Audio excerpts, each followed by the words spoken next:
जय श्री कृष्णा मित्रों, पौराणिक मंच में आप सभी का स्वागत है। मित्रों, आज हम सुनाने जा रहे हैं जल्लाद राजा की कहानी, जो बहुत ही ज्ञानवर्धक है। तो चलिए चलते हैं। कहानी की तरह कहानी उस समय की है जब भारत छोटे छोटे रियासतों में बंटा हुआ था। हर राजा अपने राज्य में सर्वोपरि था और अपने कानूनों से लोगों पर शासन करता था। उन्हीं रियासतों में एक राज्य था सूराजगढ़, और उसका राजा था राजा विक्रमसेन।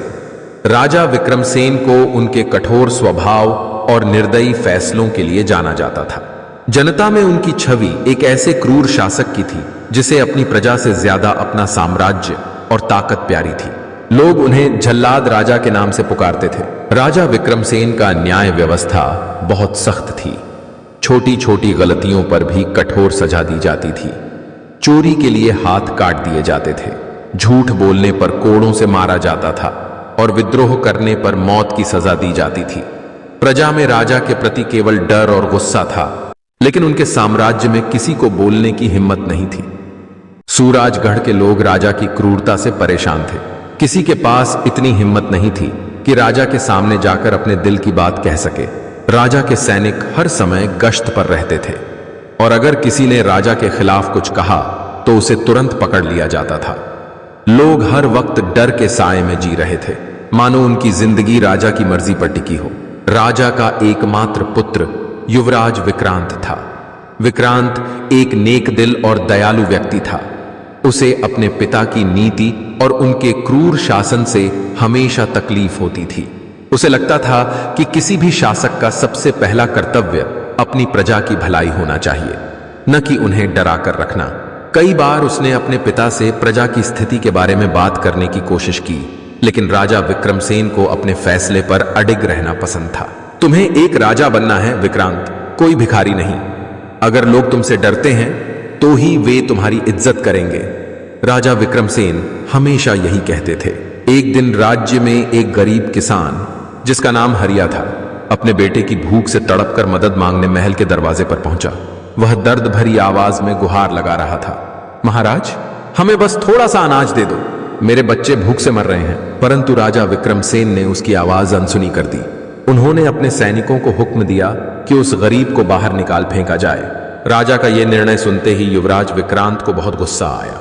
उसने अपने पिता से कहा, पिताजी, क्या आप देख नहीं रहे कि यह आदमी भूखा है और मरने के कगार पर है? उसे थोड़ी सी मदद देने से हमारा क्या बिगड़ जाएगा? राजा विक्रमसेन ने कठोरता से जवाब दिया, हमारे राज्य में मेहनत से कमाने वालों को ही खाना मिलता है। अगर इसे भूख लगी है तो जाकर मेहनत करे। युवराज विक्रांत ने मन ही मन ठान लिया कि वह इस अन्याय का विरोध करेगा और हरिया की मदद करेगा। उसने अपने निजी खजाने से अनाज निकालकर हरिया को दे दिया और उससे कहा कि वह अपने परिवार का ख्याल रखे। यह देख राज्य के लोग विक्रांत की प्रशंसा करने लगे और यह बात धीरे धीरे पूरे राज्य में फैल गई। राजा विक्रमसेन को जैसे ही इस घटना का पता चला, उन्होंने विक्रांत को फटकार लगाई और उसे चेतावनी दी कि वह दोबारा ऐसी हरकत न करे। लेकिन इस घटना से जनता में एक नई आशा जाग गई थी। लोग अब खुलकर राजा के खिलाफ बोलने लगे थे। धीरे धीरे ये विरोध एक विद्रोह का रूप लेने लगा। लोग राजा विक्रमसेन के कठोर कानूनों के खिलाफ महल के बाहर इकट्ठा होने लगे। वे नारे लगाने लगे, हमें न्याय चाहिए, हमें दया चाहिए। राजा विक्रमसेन को यह बात नागवार गुजरी। उन्होंने तुरंत अपनी सेना को हुक्म दिया कि विद्रोहियों को कुचल दिया जाए। जब युवराज विक्रांत ने देखा कि राजा अपने ही लोगों पर अत्याचार करने की तैयारी कर रहे हैं, तो उसे बहुत तकलीफ हुई। उसने महसूस किया कि राजा विक्रमसेन ने अपनी सत्ता की भूख में अपने लोगों की परवाह करना बंद कर दिया है। विक्रांत ने खुद को प्रजा का सेवक माना और अपने पिता के विरुद्ध खड़ा होने का साहस किया। उसने सेना के कुछ वफादार सिपाहियों को इकट्ठा किया और जनता के साथ मिलकर एक योजना बनाई। उसका इरादा था कि वह राजा विक्रमसेन को यह एहसास दिलाए कि क्रूरता से शासन नहीं किया जा सकता। विक्रांत ने महल के दरवाजे पर दस्तक दी और अपने पिता से कहा, पिताजी, आप यह भूल रहे हैं कि राजा का असली कर्तव्य अपने प्रजा की भलाई है। अगर आप इस क्रूरता को नहीं छोड़ेंगे तो मैं आपकी सत्ता का विरोध करूंगा। राजा विक्रमसेन ने उसे गंभीरता से न लेते हुए कहा, तुम्हें लगता है कि तुम मेरे विरुद्ध विद्रोह करके जीत जाओगे? मैं राजा हूं और यह राज्य मेरा है। लेकिन विक्रांत ने ठान लिया था कि वह अपने पिता के अत्याचार का अंत करेगा। महल में विद्रोह हुआ और विक्रांत के नेतृत्व में प्रजा ने राजा के सैनिकों का सामना किया। युद्ध हुआ जिसमें विक्रांत ने अपने पिता को हार का सामना करने पर मजबूर किया।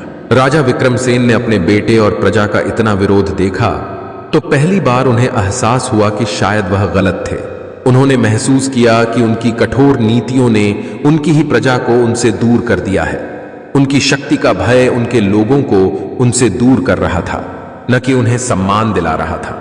राजा विक्रमसेन ने भारी मन से विक्रांत और जनता के सामने आत्मसमर्पण कर दिया। उन्होंने सबके सामने स्वीकार किया कि उन्होंने अपनी प्रजा पर जो अत्याचार किए उसके लिए वह शर्मिंदा है। उन्होंने अपने सिंहासन का त्याग कर दिया और विक्रांत को सूरजगढ़ का नया राजा घोषित कर दिया। प्रजा ने राहत की सांस ली और विक्रांत को एक सच्चे और न्यायप्रिय राजा के रूप में स्वीकार किया। विक्रांत ने राजा बनते ही अपने पहले निर्णय में पुराने कठोर कानूनों को हटा दिया और एक नई न्याय प्रणाली की स्थापना की जिसमें प्रजा की भलाई सर्वोपरि थी। उसने हर वर्ग के लोगों की बात सुनी और उनके दुख दर्द को समझा। विक्रांत का शासनकाल सूरजगढ़ के लिए एक नए युग का आरंभ साबित हुआ जिसमें लोग सुरक्षित और खुशहाल थे। राजा विक्रमसेन ने अपने जीवन के बाकी दिन साधुता में बिताए। उन्होंने एकांत में रहकर अपने पापों का प्रायश्चित किया। सूरजगढ़ की जनता ने विक्रांत के नेतृत्व में एक नया अध्याय लिखा जहां क्रूरता के स्थान पर प्रेम और न्याय ने जन्म लिया। विक्रमसेन का नाम इतिहास में जल्लाद राजा के रूप में याद किया गया, लेकिन विक्रांत का नाम जनता के राजा के रूप में अमर हो गया।